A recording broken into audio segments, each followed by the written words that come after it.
नमस्कार। हिंदी ज्ञान गंगा परिवार में आपका हार्दिक स्वागत है।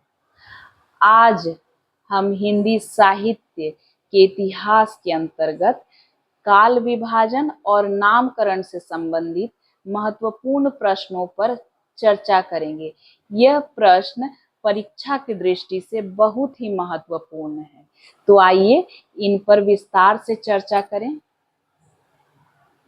काल विभाजन और नामकरण से संबंधित महत्वपूर्ण प्रश्न। पहला जो प्रश्न है, जनता की चित्तवृत्तियों की परंपरा को परखते हुए साहित्य परंपरा के साथ उनका सामंजस्य दिखाना ही साहित्य का इतिहास कहलाता है। यह कथन किसका है? उत्तर है आचार्य रामचंद्र शुक्ल। आगे देखिए, अगला जो प्रश्न है, साहित्य को जनता की चित्तवृत्ति का संचित प्रतिबिंब किसने कहा है? जब भी प्रश्न जनता की चित्तवृत्तियों से संबंधित हो और साहित्य की परंपराओं से संबंधित हो, सामंजस्य की उसमें बात हो, तालमेल की बात हो, चित्तवृत्ति अर्थात मनोवृत्ति, जब भी इनमें तालमेल या सामंजस्य की बात हो, प्रतिबिंब की बात हो, आप आंख मूंद कर समझ लें कि यह बात आचार्य रामचंद्र शुक्ल ने ही कही होगी। ये सारे शब्द जो हैं कुंजी के रूप में काम करते हैं और इन शब्दों का भरपूर इस्तेमाल आचार्य रामचंद्र शुक्ल जी ने अपनी पुस्तक हिंदी साहित्य के इतिहास में किया है। तो ये बहुत ही महत्वपूर्ण प्रश्न है। ये जो दो प्रश्न आप देख रहे हैं, ये बहुत ही महत्वपूर्ण प्रश्न है और दोनों पंक्तियों को आप अच्छे से याद कर लें। तीसरा जो महत्वपूर्ण प्रश्न, नहीं कहेंगे इसको, काल विभाजन और नामकरण है। देख लीजिए क्या है। आचार्य रामचंद्र शुक्ल द्वारा काल विभाजन एवं नामकरण, हिंदी साहित्य का जो उनका इतिहास है उसमें उन्होंने किस प्रकार काल विभाजन किया है देखिए, और साथ ही साथ उसका नामकरण भी किया है। पहला है आदिकाल। आदिकाल में नाम दिया है उन्होंने क्या? वीर गाथा काल। संवत 1050 से 1375। आगे देखिए, पूर्व मध्यकाल, भक्ति काल उन्होंने इसे नाम दिया है, संवत 1375 से 1700।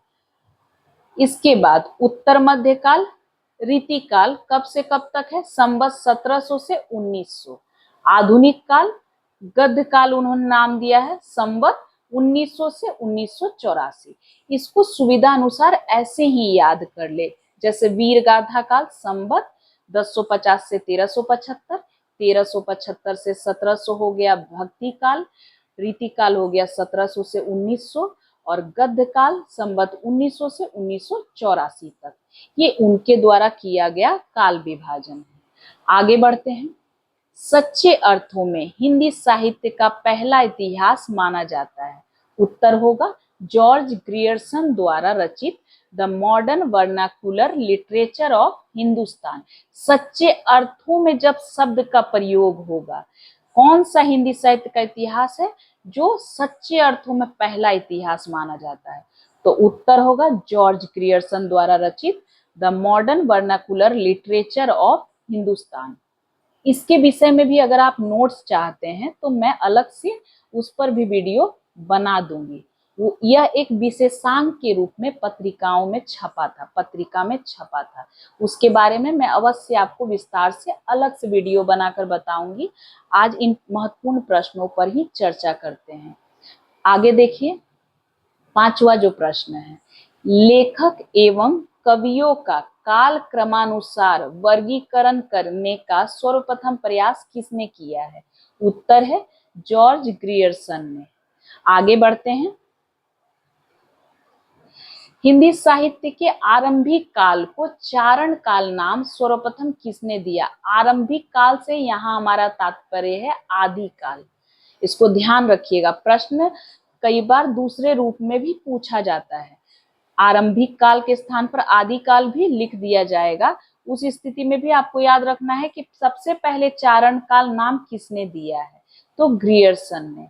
इसके बाद जो 7वां प्रश्न है वो बहुत ही महत्वपूर्ण है। इसमें कई सारे प्रश्न समाहित है। आदिकाल का नामकरण किसने क्या किया है, किन किन विद्वानों ने क्या क्या नाम दिया है। तो आइए देखिए, पहला जो है चारण काल नाम किसने दिया, ग्रियर्सन ने। प्रारंभिक काल नाम किसने दिया है आदिकाल को, मिस्र बंधु ने ये नाम दिया है। आदिकाल सबसे महत्वपूर्ण है, आदिकाल नामकरण आचार्य हजारी प्रसाद द्विवेदी और डॉक्टर रसाल ने किया है। आगे देखिए, बीज वपन काल नामकरण महावीर प्रसाद द्विवेदी ने किया है। सिद्ध सामंत काल, इससे भी प्रश्न अक्सर पूछे जाते हैं कि यह नामकरण किसने किया है। उत्तर है राहुल संकृत्यायन।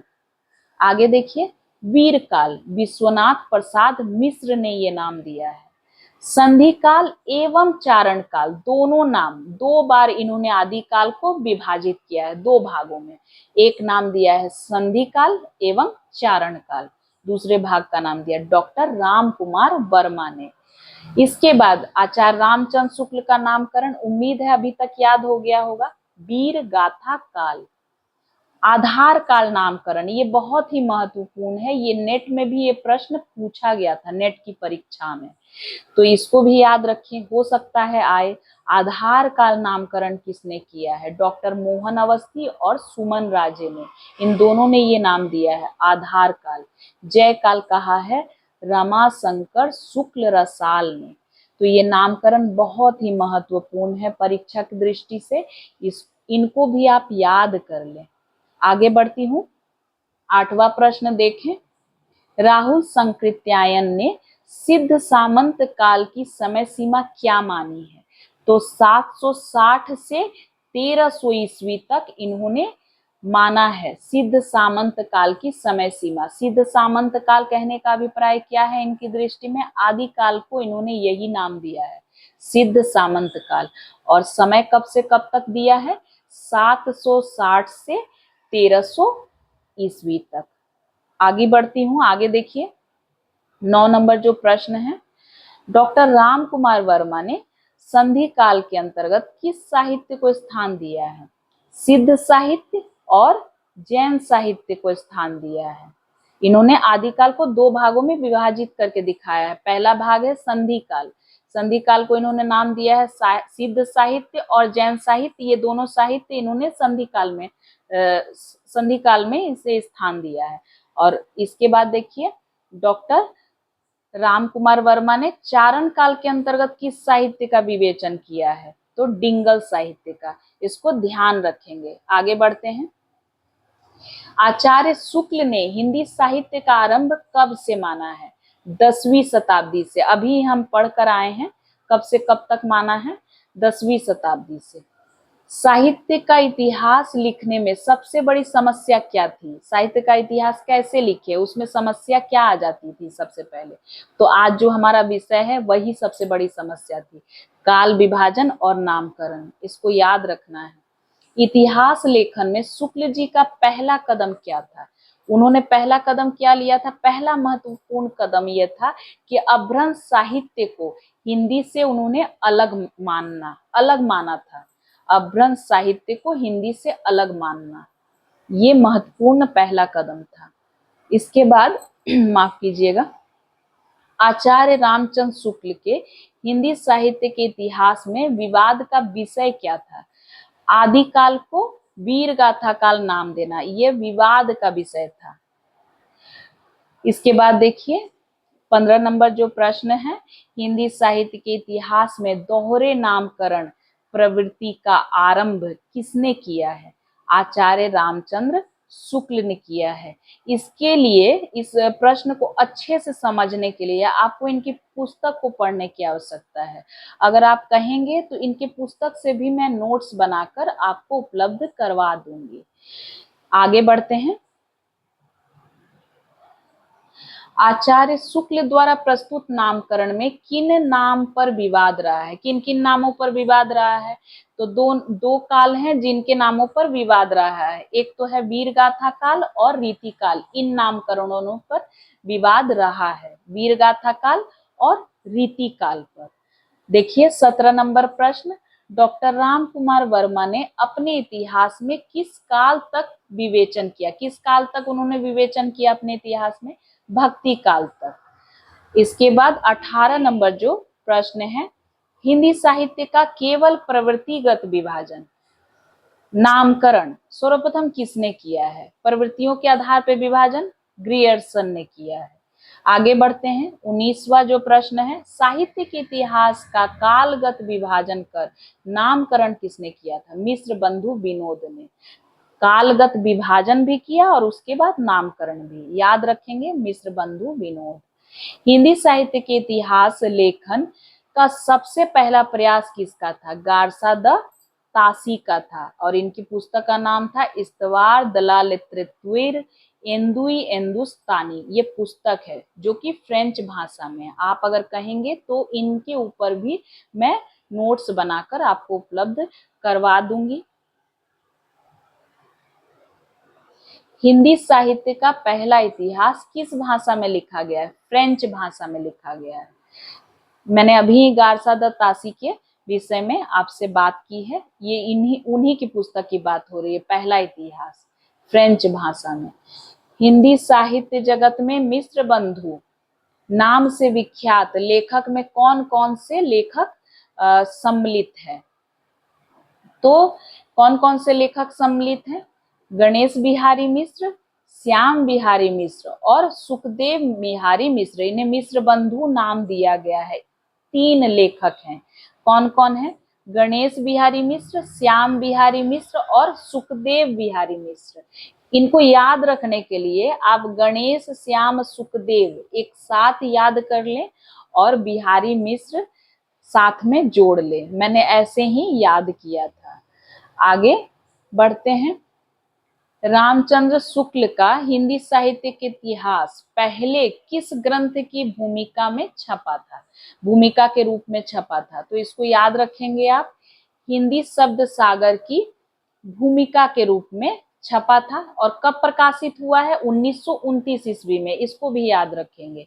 हिंदी शब्द सागर की भूमिका के रूप में छपा है। 1929 ईस्वी में ये प्रकाशित हुआ है। आचार्य रामचंद्र शुक्ल के इतिहास ग्रंथ में कालों के नामकरण का आधार क्या रहा है? ये 24वां प्रश्न है। क्या रहा है? देखिए, कालों के नामकरण का आधार युग प्रवृत्ति रही है। प्रत्येक युग की जो विशेषता होती है वही प्रवृत्ति कहलाती है। तो उस युग की प्रवृत्ति के आधार पर ही उन्होंने कालों का नामकरण किया है। और अंतिम 25वां जो प्रश्न है, आप देख लीजिए। 25 नंबर जो प्रश्न है, the modern vernacular literature of Hindustan के लेखक कौन है? जॉर्ज ए ग्रियर्सन है। इसको याद कर लीजिए। ये बहुत ही महत्वपूर्ण प्रश्न है। साथ ही साथ कई बार पूछा जाता है कि कितने कवियों को इन्होंने अपनी पुस्तक में स्थान दिया है। तो 952 कवियों को अपने ग्रंथ में इन्होंने शामिल किया था। 952 कवियों को। ये ध्यान देने वाली बात है। उम्मीद है आज का वीडियो, आज की चर्चा आपको पसंद आई होगी।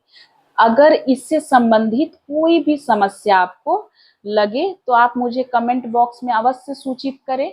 और भी किसी विषय में आपको जानकारी चाहिए तो आप मुझे अवश्य सूचित करें। धन्यवाद।